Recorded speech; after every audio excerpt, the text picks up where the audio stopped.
እንዳይጠፉ መዳናቸውን የሚያጸኑበትን ነገር ነው ማስተማር። አንዳንድ ባካችሁ አጠፉም የሚል ትምህርት አለ፣ ትጠፋላችሁ የሚል ሰው እሱ ይሄ ገብጋባ ሰባኪ በ500 ብር የገዛውን በግ እሱ ራሱ አይጥልም፣ ወደ ውጭ አያወጣም። እግዚአብሔር በደለኛውን አዳም ስላባረረ ብቻ አይደለም በኃጢአት ላይ ያለው ጥላቻ የተገለጠው በንጹህ ኢየሱስ ላይ የፈረደው ምንም አያወጣቸው ነው እንጂ የሚለው እነሱ ራሳቸው አያወጡም አይደለም። ማንም ከእጄ አይነጥቃቸውም ማለት ሰዎች ራሳቸውን ከእግዚአብሔር እጅ ማውጣት ይችላሉ ማለት ነው። የኔ ያንቺ የባለፈው የዛሬውን የሚመጣው ኃጢአት፣ መተላለፍ፣ በደል፣ ግሳንግስ፣ ጸያፍ ነገር ምናፍርበት ቢወራ አሳፋሪ ታሪካችን አብይ ያሳየው ዋን ሴቭድ ፎሬቨር ሴቭድ የሚል አስተምሮ አለ።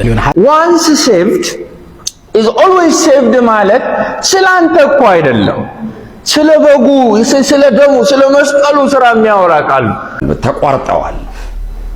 ስለዚህ በጣም ቀላሉ ትምህርት ይሄ ነው። በኃጢአት ምክንያት የዘላለም ቅጣት ወደፊት ሊያገኘን ይችላል ብሎ እንደማሰብ አደገኛ ትምህርት ነው። እግዚአብሔር እኮ የከፈለው የልጁን ደም ነው፣ የልጁን ዋጋ ነው።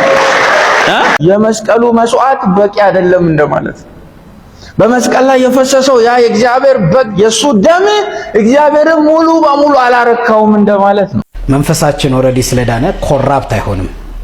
መንፈሳችን ሲልድ ነው፣ ታሽጓል። ስለዚህ ዋን ሴቭድ ፎሬቨር ሴቭድ የሚል አስተምሮ አለ። ኃጢአት ብንሰራ እንኳን መንፈሳችን ኦልሬዲ ሲልድ ስለሆነ መንፈሳችንን ስለማይነካው በስጋችን ስለምንሰራ አንዴ የዳነ ሰው ሁሌ ድኗል የሚል አስተምሮ አለ።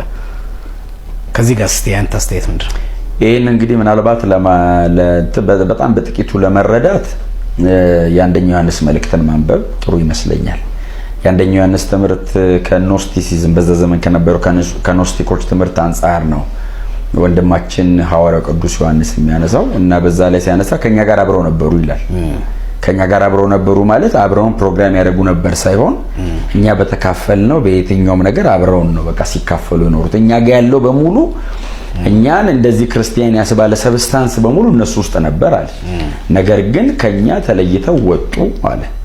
ከዛ እነዚህኑ ነው ወደታች ወረድ ብሎ ከዲያብሎስ ተወልደዋል ጭምር እስከ ማለት ድረስ የደፈረው። ትላንትና አብረውን ነበሩ፣ ትላንትና ከኛ ጋር ነበሩ፣ ትላንትና እኛ ምን ሆነን በሙሉ ሆነዋል። አስቀድሜ እንደነገርኩ እኛን ክርስቲያን ያረገ የምንለው ነገር በሙሉ እነሱ ጋር ነበር። እኛ ምን ለማመደው፣ እኛ ምን ኖረው፣ እኛ ምን ኖረው የኛ ኮንቪክሽን ሁሉ የነሱ ነበር። በኋላ ላይ ግን ሉዝ አረጉት ነው ሉዝ አረጉት። ከኛ ጋር አይደሉም ማለት ወጥተዋል አለ። ወጥተዋል ማለት ቸርች ቀይረዋል አይደለም። ከዚህ ኪንግደም ኤክስኮሙኒኬት አድርገዋል፣ ተቋርጠዋል። ስለዚህ በጣም ቀላሉ ትምህርት ይሄ ነው። አንደኛ ቆሮንቶስ ምዕራፍ 6 ኃጢአት ሁሉ ከስጋ ውጭ ይሰራል፣ የዝሙት ኃጢአት ግን በስጋ ላይ ይሰራል ይልና ላይካውን በዛ ዘመን አፍሮዳይትስ ቤተ ጣዖት ካለች ከአንድ ፕሮስቲቲዩት ጋር ቢተኛ በስጋው ላይ ኃጢአት ሰራ አይደለም የሚለው ሰውነታችሁ የእግዚአብሔር መንፈስ ማደሪያ ነው ይላል። ይሄን ስለዚህ ክርስቶስን ከቤልሆር ጋር አንድ ለማድረግ ነው እየጣረ ያለው ይላል። አየ ለዘላለም አንድ ሊሆኑ የማይችሉትን ኢየሱስና ቤልሆርን አንድ ለማድረግ ነው የሚጠራው። ስጋው ሄዶ ዝሙት ነው የሰራው፣ ግን አንድ ለማድረግ እየጣረ ነው የሚለው ስፒሪቱ ላይ ነው። አየ አሁን ኢየሱስ ውስጥ ነው ያለው ካሉ ሁለንተናው ህብረት እያደረገ ነው ሰውየው። ስጋው ላይ ነው ኃጢአት እየሰራ ያለው እያልን አይደለም። ፉሊ ሰውየው ኮራፕትድ ይሆናል። አየ ስለዚህ ነው ጳውሎስም አንዳንድ በጣም ሲሪየስ የሆኑ እርምጃዎችን የሚወስደው ለዛ ነው። በጣም ሲሪየስ የሆኑ ቆላስይስ ምዕራፍ 3ን ማንበብ ጥሩ ነው። ቆላስይስ ምዕራፍ 3 አሁን ከክርስቶስ ጋር ከተነሳችሁ ክርስቶስ ባለበት በላይ ያለውን እሹ ይልና በላይ ያለውን አድርጉ፣ እርሱ ሲገለጥ አብራችሁ ትገለጣላችሁ ብሎ ቦርናጌል ላደረጉ በጌታ ናቸው ለምንላቸው ቆላስይስ ከተማ ያለ ቸርች ውስጥ ላሉ ሰዎች የተጻፈ ነው። ከዛ አዛች ወረድ ብሎ ምዕራፍ 3 ከቁጥር 3 ጀምሮ ስናነበው ይዘረዝራል አንዳንድ ኃጢአቶችን፣ ዝሙት ማድረግ ይዘረዝራል። እነዚህን የሚያደርጉ የእግዚአብሔር መንግስት አይወርሱ ዴድ ኢንድ ማለት ይዘጋዋል። ይሄንን የሚያደርግ የእግዚአብሔር መንግስት አይወርስም ይላል። ቦርናጌል ለሆኑ ሰዎች ነው የተጻፈ ያለው። ቸርች ውስጥ ላሉ ሰዎች እንደውም ከክርስቶስ ጋር ከተነሳችሁ ለተባሉ በክሩሲፊክሽኑ በሪዘሬክሽኑ በቃ በእምነት ህብረት አድርገናል፣ አብረን ሞተን አብረን ትንሳኤን ተካፍለናል ብለው ህብረት አድርገናል ላሉ ሰዎች ነው የተጻፈው። እነዚህን የሚያደርጉ የእግዚአብሔር መንግስት አይሆንም ብሎ 4 ነጥብ። ምንም በኋላ ሊጠፋ ስለሚችል እንዳይጠፉ መዳናቸውን የሚያጸኑበትን ነገር ነው ማስተማር። ስለዚህ መጽሐፍ ቅዱስ ዓለም ሳይፈጠር ተመርጠናል ይላል ወይ? አሁን ይላል። ተወስነናል ይላል ወይ? አሁን ይላል። ወደ እኔ የመጡትን ከእጄ ማንም አያወጣቸውም ይላል ወይ? አሁን ይላል።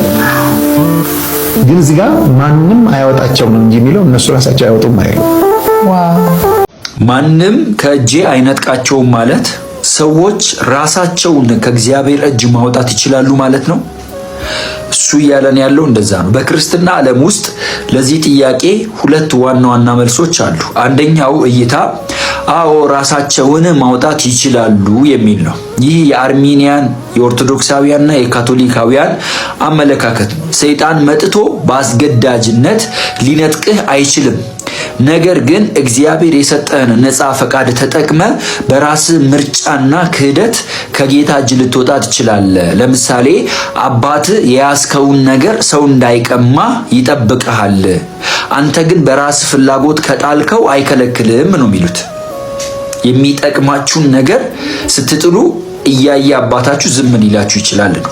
ሁለተኛው እይታ አይ ራሳቸውን ቢሆኑ ማውጣት አይችሉም ከጌታ እጅ። ማንም ሲል ሰውን ራሱንም ይመለከታል፣ ባለቤቱንም እኔንም ይመለከተኛል ነው። እውነተኛ አማኝ አዲስ ልብ ስለተሰጠው ክርስቶስን ሙሉ በሙሉ መተው አይችልም፣ የመተውን ፍላጎት የለውም፣ ሪጀነሬት አድርጓል ብሎ የሚያምነው የካልቪኒስትና የአብዛኛው ፕሮቴስታንት እይታ ነው። ለምሳሌ የእግዚአብሔር እጅ ካንተ ነፃ ፈቃድና ውሳኔ ስለሚበልጥ አንተ ያገኘኸውን ህይወት የመጣል አቅም የለህም ነው። ሲቀጥል ደግሞ ህይወት ምን እንደሆነ ገብቶ ጌታ ማን እንደሆነ ተረድተ እንዴት ነው የምትክደው ነው። እግዚአብሔርስ በእርግጥ ለአርሜኒያን የተጠቀምኩት አይነት ምሳሌ አንድ ተራ አባት ጋርም ቢመጣ አይሰራም። ልጄ ህይወት ያገኘበትን የሚጠቅመውን ነገር ነፃ ፈቃዱን ተጠቅሞና ክህደት ፈጽሞ ቢጥል እኔ ዝም አልልም። ለምን? የሚጠቅመውን ነገር እኔ ነኝ የምወስንለት። ስለዚህ ድነታችንን እኛ በስራችንም ማናጣ፣ እኛ ራሳችንን ከጌታ እጅ ነጥቆ የማውጣት አቅምም የለንም ማለት ነው። አንዳንድ ባካችሁ አጠፉም የሚል ትምህርት አለ፣ ትጠፋላችሁ የሚል ሰው እሱ ይሄ ገብጋባ ሰባኪ በ500 ብር የገዛውን በግ እሱ ራሱ አይጥልም፣ ወደ ውጭ አያወጣም። በ500 ብር ተከራክሮ ምን ብሎ የገዛትን ትንሽ ወጠጤ አይለቃትም፣ አይተዋትም። በጓ ብጠፋ እንኳን ልጁን በኩርኩም ነው የሚመታው። አጠብቅም የት ሄደ ነው። ከዛስ እችን በ500 ብር የገዛትን በግ ፍለጋ በየሰፈሩ ቀበሌ ሄዶ ማመልከቻ ያስገባል። እግዚአብሔር እኮ የከፈለው የልጁን ደም የልጁን ዋጋ ነው።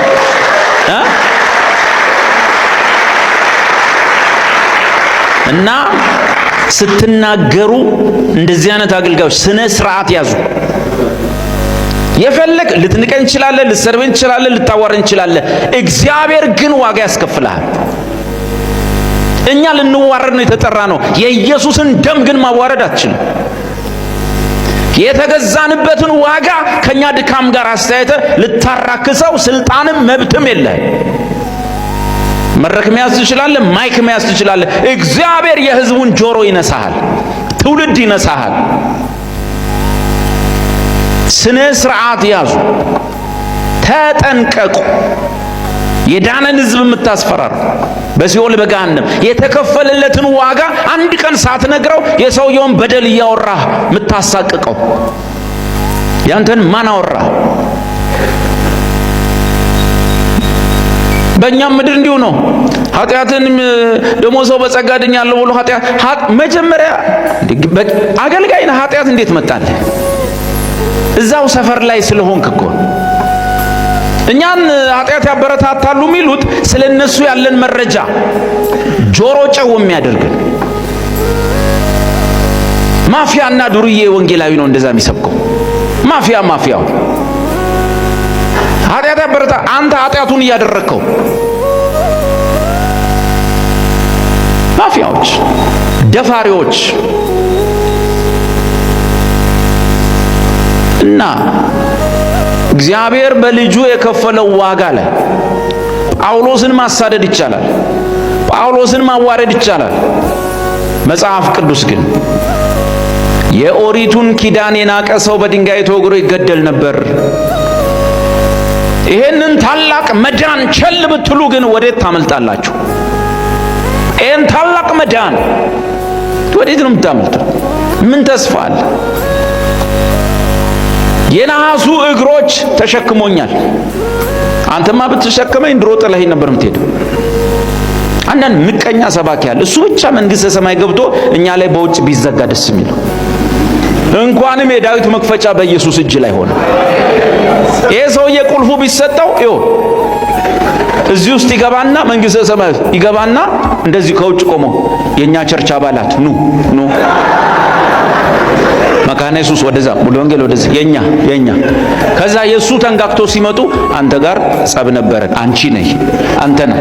ከዛ ከውስጥ ገፍቶ ቆልፎብን በዛው ይቀር ነበር። ምቀኛ ሰባኪ ብታምንም ባታምንም በልጁ ያመነ ሁሉ ሕይወት አለ። አንተ ብቻ ናት ገባ።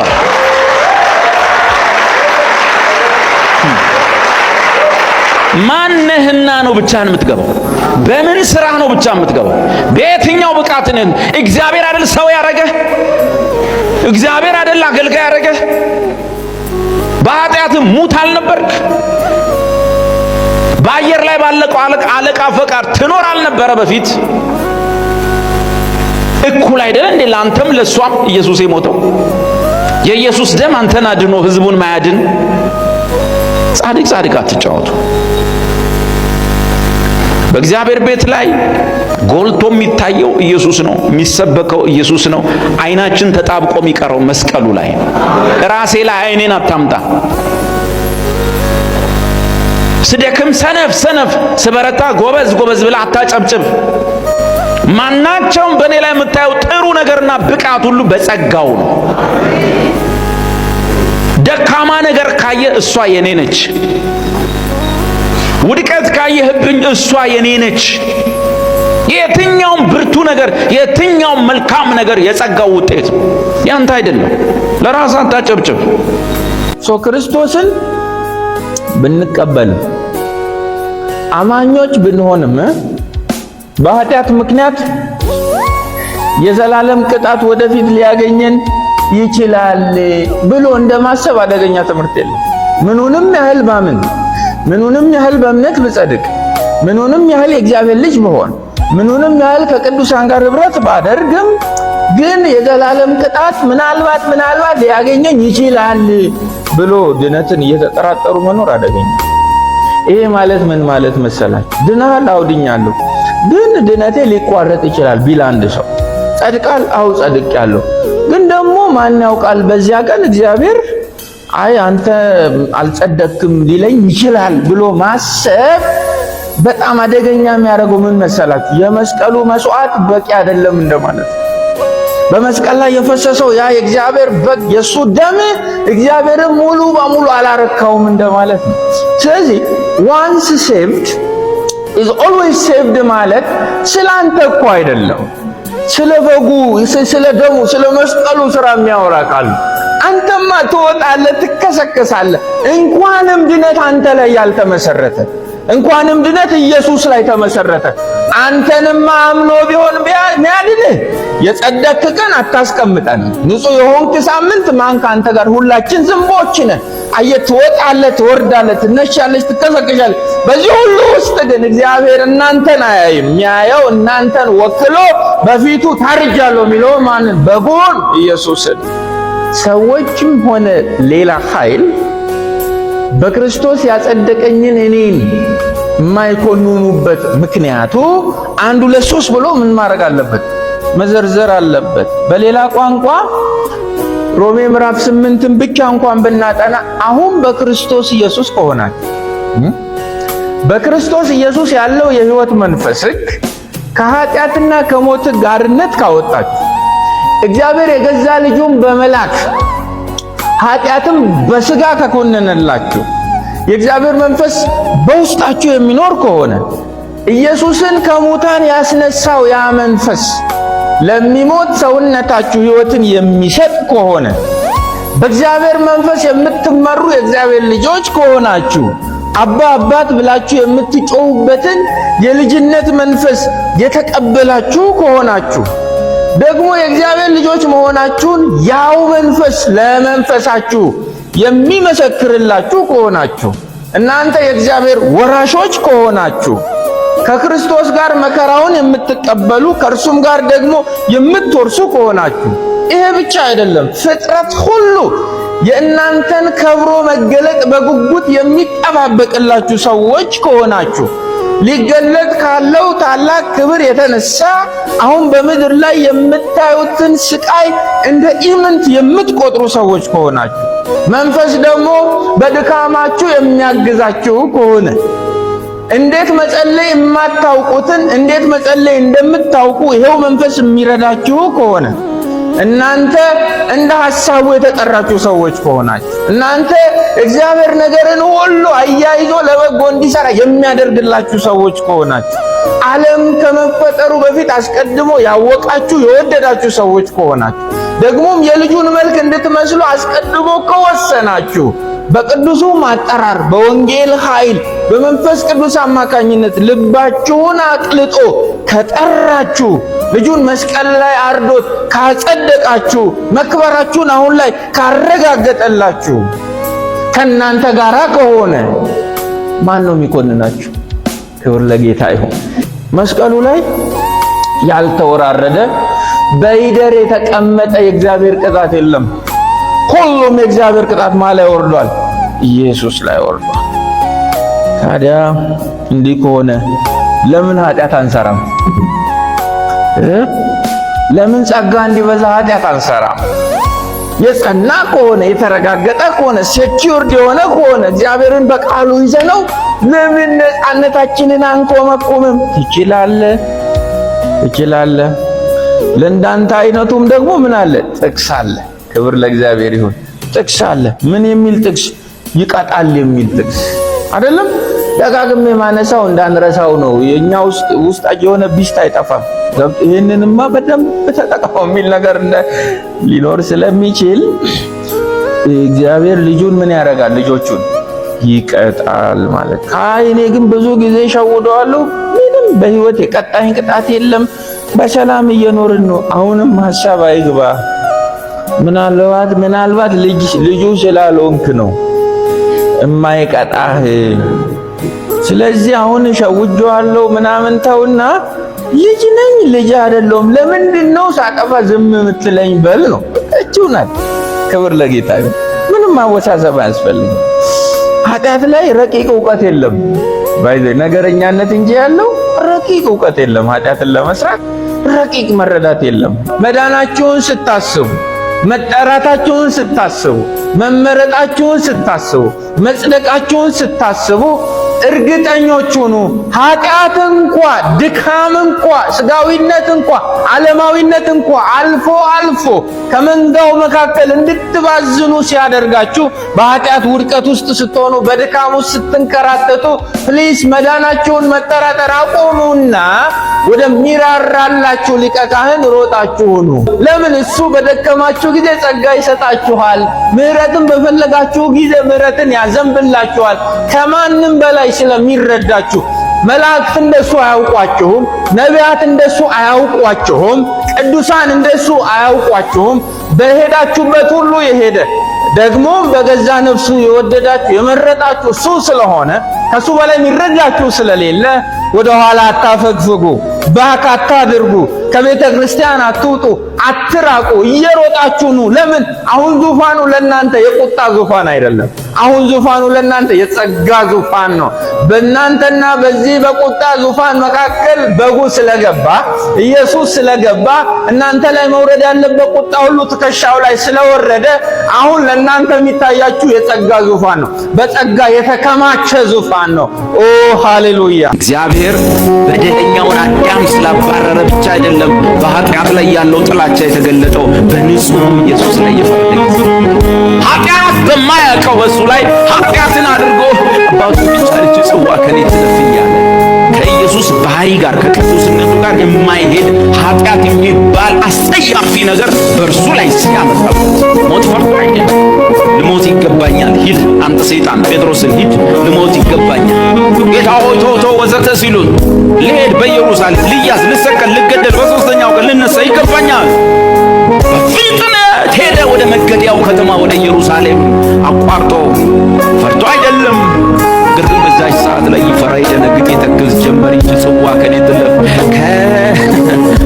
እንዴ ልሞት ይገባኛል ብሎ ሮጦ የመጣው እነ ቶማስ ሁሉ ዛሬ እንዴት ነው ፍጥነት የጨመረው? ልሞት ይገባኛል ብሎ በዚህ ፍጥነት ወደ ከተማ መሄድ ምንድነው? እኛም እንግዲህ ሄደን ከሱ ጋር እንለቅ ምን ይደረጋል እያሉ የተከተሉት እንደ ሌላው ቀን በጎኑ ያልተሰለፉ በጣም በርቀት ጥሏቸው ነው ሄደው ወደ ኢየሩሳሌም በፍጥነት ልሞት፣ ልሰቀል፣ ልገደል ይገባኛል። እዛ ሄዱ ይጸልዩ ግን ይህች ጽዋ ከኔ ትለፍ። ምክንያቱም ከሱ ቅዱስነት ከሱ ንጹህነት ጋር የማይሄድ ነገር አብ ያሳየው ያንተን የኔ ያንቺ የባለፈው የዛሬውን የሚመጣው ኃጢአት፣ መተላለፍ፣ በደል፣ ግሳንግስ፣ ጸያፍ ነገር ምናፍርበት ቢወራ አሳፋሪ ታሪካችን ሁሉ አብ ያሳየው ይሄን ሁሉ ትሸከማል።